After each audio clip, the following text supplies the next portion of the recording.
ലഹരിക്കും അക്രമത്തിനുമെതിരെ SKN നയിക്കുന്ന കേരള യാത്രയ്ക്ക് ജന്മനാട്ടിൽ ആവേശോജ്വല വരവേൽപ്പ്. കോരിച്ചൊരിയുന്ന മഴയിലും ആവേശം ചേരാതെ നൂറുകണക്കിന് ആളുകളാണ് മേലിലയിലും കുന്നിക്കോട്ടും 24-ന് ജനകീയ ക്യാമ്പയിന് പിന്തുണയുമായി എത്തിയത്.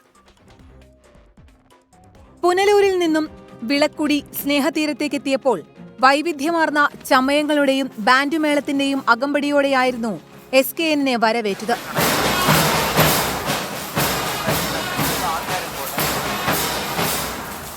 സ്നേഹതീരം ഡയറക്ടർ സിസ്റ്റർ റോസ്ലിനും പൗരപ്രമുഖരും സ്നേഹതീരം അന്തേവാസികളുമടക്കം നിരവധി പേർ കേരള യാത്രയെ സ്വീകരിച്ചു.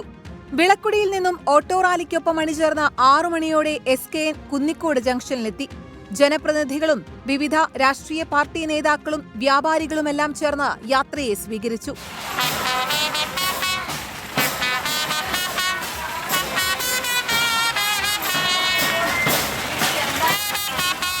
കാർഗിൽ പോരാളി സജീവ് ഗോപാലപിള്ളയുടെ അമ്മ കുട്ടിയമ്മ പ്രായത്തിന്റെ അവശതകളെ അവഗണിച്ച് SKN നയിക്കുന്ന ലഹരി വിരുദ്ധ പ്രവർത്തനങ്ങൾക്ക് പിന്തുണയുമായി വേദിയിലെത്തി.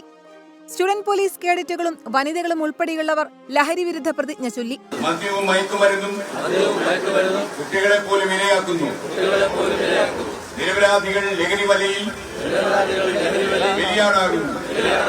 ഇതിനിടെ കോരിച്ചൊരിയുന്ന മഴ. പെരുമഴയെയും തോൽപ്പിച്ച് ലഹരിക്കെതിരായ കൂട്ടായ്മയ്ക്കെത്തിയവർ SKNനെ കേട്ടു. കുന്നിക്കോട് നിന്നും SKN പേരിനോട് ചേർത്തുവെച്ച മേലില എന്ന ജന്മനാട്ടിലേക്ക്.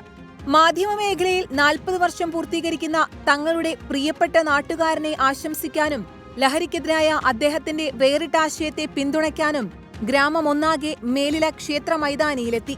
സഹപാഠികളും നാട്ടുകാരും SKNനും പരസ്പരം ഓർമ്മകൾ പങ്കുവച്ചു. നിങ്ങൾക്കെല്ലാം അറിയുന്ന പോലെ ഞങ്ങൾ ക്ലാസ്സിൽ ഒന്നിച്ച് പഠിക്കാം. എന്റെ ആരോഗ്യമൊക്കെ നോക്കിയിരുന്ന രഘുവായിരുന്നു. എനിക്ക് ആരെങ്കിലും ഒരു അടി കൊടുക്കണമെന്നുണ്ടെങ്കിൽ പിൻവലമായിട്ട് ഈ മണ്ണിൽ വളർന്നു. ഈ കവനിൽ തന്നെ ഞങ്ങൾ കടയായിരുന്നു, റേഷൻ കട ഉണ്ടായിരുന്നു. അങ്ങനെ വളർന്നതാണ് ഞങ്ങൾ. നാടിന്റെ ആവശ്യങ്ങൾ നിവേദനങ്ങളാക്കി നൽകി. കുട്ടികൾ കലാപരിപാടികൾ അവതരിപ്പിച്ചു.